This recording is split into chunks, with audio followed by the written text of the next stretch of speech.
Hey y'all, it's Josh from Second-Ponce. There's nothing better than a finished workout. I just got through running, but you know, when I was running, I thought about something. In John 19:30, it says that after Jesus had finished the sour wine, he cried out and said, "It is finished." Friends, just like I am so excited about finishing a workout, I can only imagine the scene of how Jesus felt on the cross when he said it was finished. You see, thinking about it is finished, it's a cry of actually victory, even though it doesn't seem like it. You know, as he's on the cross, we think about these things about Jesus, and when Jesus is living, we really get to see from his entire life how he fulfilled prophecies. You see, if you look at Genesis all the way to Malachi, even all throughout the Bible, you're gonna see that Jesus, his life was a fulfillment of all what the prophets said previously. We even see in the Psalms, in the songbook of the Old Testament, it's a vivid depiction of that Jesus, the Messiah, would come to die for all the sins of humanity. But we not only notice through his words of "it is finished," him fulfilling prophecies, but we also get to see not only that, but we get to see that his suffering is completed. I love the way William Dawson coined these lyrics when he says, "Soon I will be done with the troubles of the world, going home to live with God." That's the sentiment of Jesus right now on this cross as he's crying out in victory, "It is finished."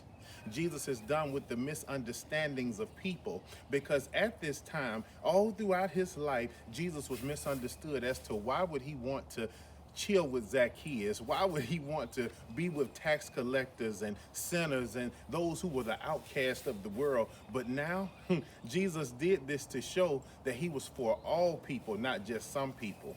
Jesus is not only done with the misunderstandings of people, but he's also done with things and people that I like to call haters. You see, the Roman government at this time, they had a big problem with Jesus. The Jews misunderstood Jesus, but now Jesus is done.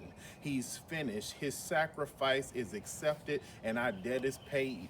You see, the thing about Jesus being finished in all of this, as I read in John 19:30, what's so great about it is that we are assured by his sacrifice that when we believe, we get to heaven. You see, Jesus paid our debt. And friends, I'm gonna tell you, when I think about the debt being paid, I think about the debt that many of us can incur, and that is financial debt. I remember being in college, and I did what most college students did. You go to the mailbox, you pull out an envelope, and there's an application for a credit card. Well, friends, I completed that thing, and I remember in 3 to 4 weeks getting my plastic credit card, and I went to all my favorite stores, swiping away. But when I swiped, one thing I noticed was that 3 or 4 weeks later, I received an envelope, and enclosed inside that envelope was a bill. Uh-oh. Friends, at that time, my full-time job was being a student. My full-time job did not really pay money. And so what was I going to do with this big, large debt? Well, it was about a week later, I got a call from a job that I applied to a whole month ago. And I got that job and I worked it, and Jesus made a way for me to be out of financial debt. But you know, my financial debt and my job that Jesus gave me is nothing compared to his sacrifice, because we had bigger debts called spiritual debts.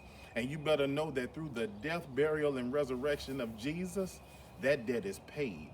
And so it is finished. As Jesus is crying out in John 19:30, it is finished. Our sins, we don't have to have the consequence of being dead because of our sins, but it is finished. And just like it is nothing better than a finished workout, it was nothing better than Jesus dying for us that we could have life. And so, friends, I'm going to go drink some water now. But John 19:30 ought to give us hope that even in the midst of this ugly scene of Calvary, Christ died for us and we have hope. I hope you have a good day. See you later.